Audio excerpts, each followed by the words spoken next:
Our featured NIC Talk speaker is Lynne Katzmann, President and Chief Executive Officer, Juniper Communities. Ms. Katzmann's talk is titled, A New Vision of Aging in America. Ladies and gentlemen, Lynne Katzmann.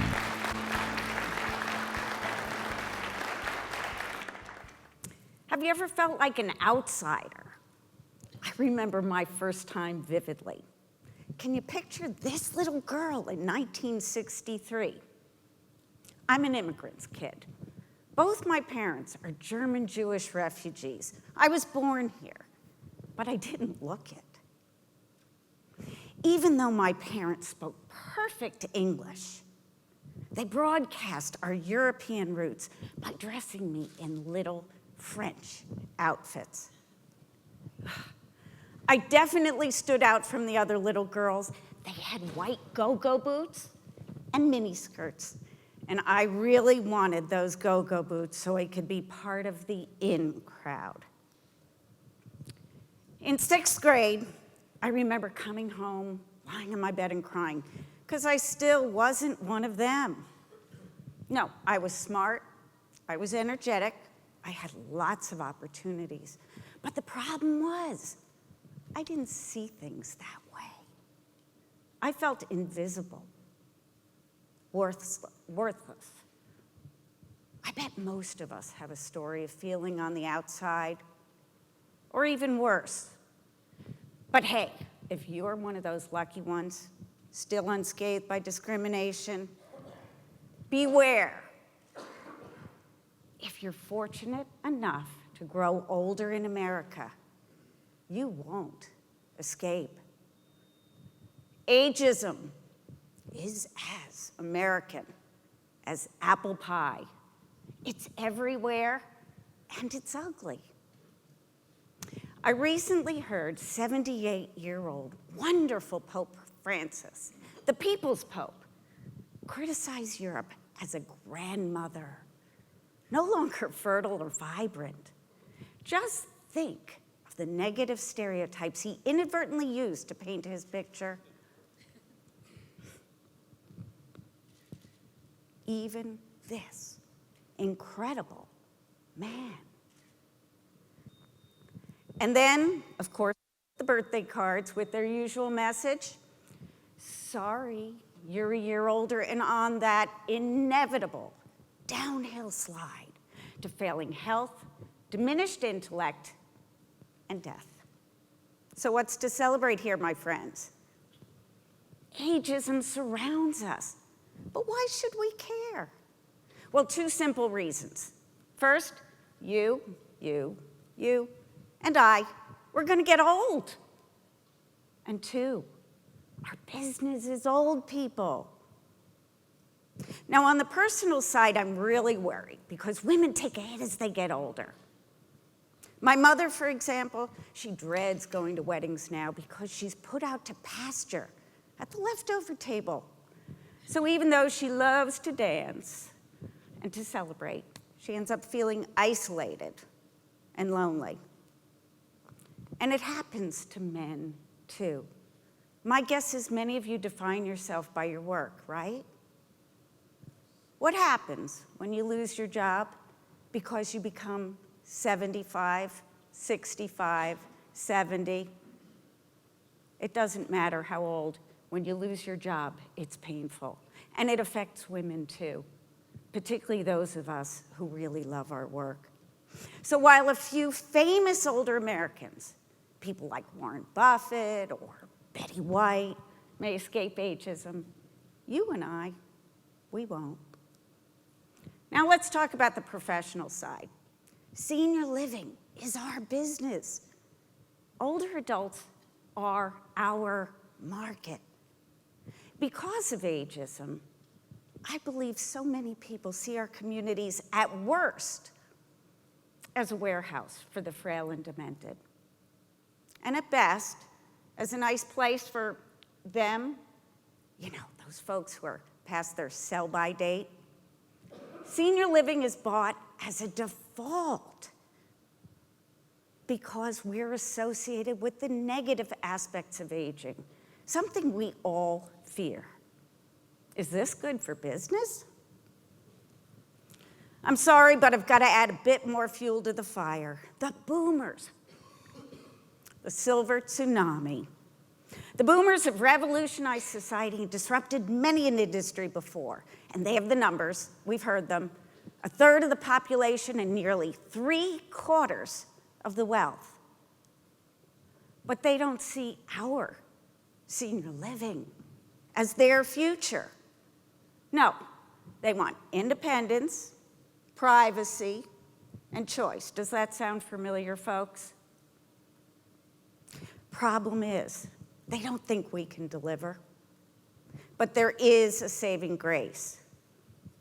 Just because the boomers will demand independence, it doesn't necessarily mean that they want to live alone. You remember college? For me, it was one of the best times of my life. Living together, learning together, loving together. Why can't we do it again in senior living? Imagine this. Senior living as the in-place to be for gourmet meals, personal trainers, intellectual discussions, wine tastings, companionship, and maybe even a little sex. We can picture it, can't we? But it's not going to be a reality if the stereotypes persist. So, why has society actively battled other isms, but largely ignored ageism? We may not have won the war against racism, sexism, or homophobia, but we have won many of the battles. After all, can you imagine a greeting card that says, "So sorry you're black," or "Too bad you're Jewish"? Okay, not every old person is frail, demented, and out of control. We need to ostracize those stereotypes, not our elders. We need to replace our fears of aging with acceptance. Just imagine if society believed that older adults, people with hopes and dreams, just like you and me, could learn, grow, and contribute, not just live, but thrive.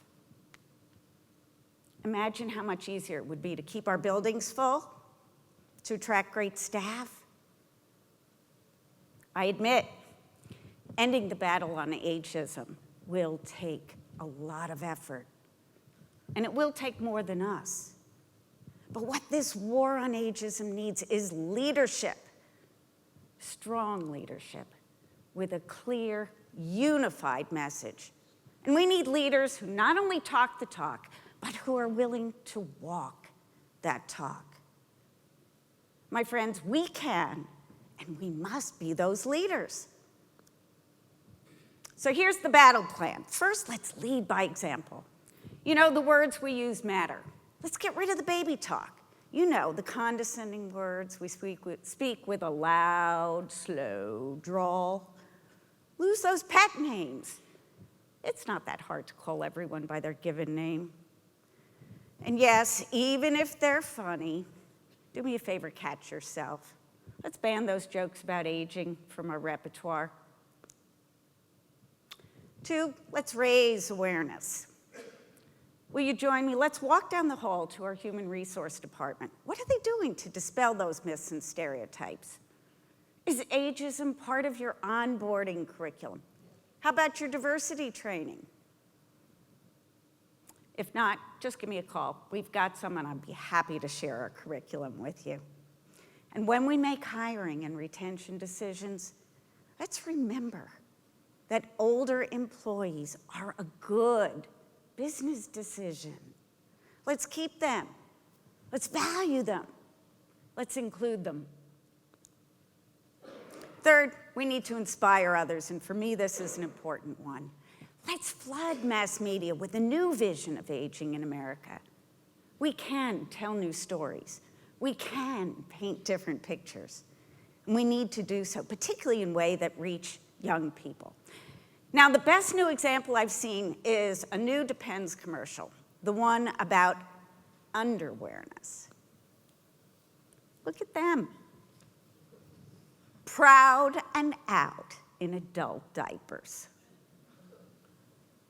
This is the way we're going to build acceptance, not only of aging, but the issues that come with aging. I need to tell you the end of the story I started earlier.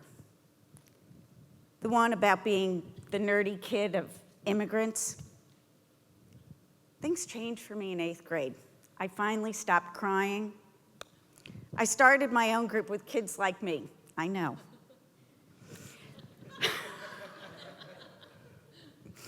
We decided to make a movie. We had a blast making that movie. And you know, it became the center of the school science and art fair. We were no longer invisible. People knew us. They liked us. They even thought we were cool. I know. Different, but cool. But my friends, most important for me, I got back my self-esteem. I started liking myself. And that's where it all started for me. So recently, with a new group of friends, I made another clip that I want to share with you.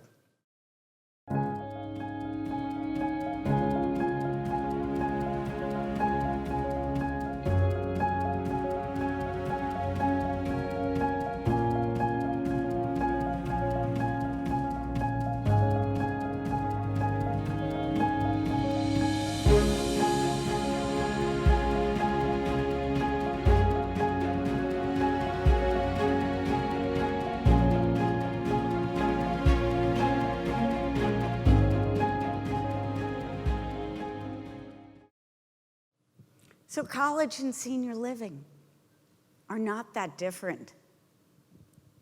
Angst does give way to fun, personal growth, fulfillment at any age. My friends, we need hundreds of clips like this. Just think, if each company represented here paid for just one small clip for social media, just imagine how much awareness we could raise and what meaningful change we could inspire. And by the way, can you imagine the positive buzz for our senior living communities if just a couple of these went viral? Together, we can repaint the picture and write a new story of aging in America. And we must broadcast it for all to see. After all, their storyline is our storyline. They are us, and we are them. And if we're in, so are they. And being in senior living is being cool. For us boomers, it may just be the place to go for a little sex, some legal drugs, and even a bit of rock and roll after all. But hold on. Why should we wait to start the party? We're organizing a big one that just might get the attention we need to go viral with our message. The place, the Nevada desert. The date, August 29th to September 5th. Yes, I'm inviting you and an older guest to join us next year at Burning Man, the millennials' version of Woodstock. Think of it. An intentional community of older adults and senior living folks joining the millennials to show that we are them. We're all individuals that just want the same thing: to be alive in all seasons of life. I promise you, it'll be a blast and it will be heard around the world. Will you join us? I hope so. Thank you.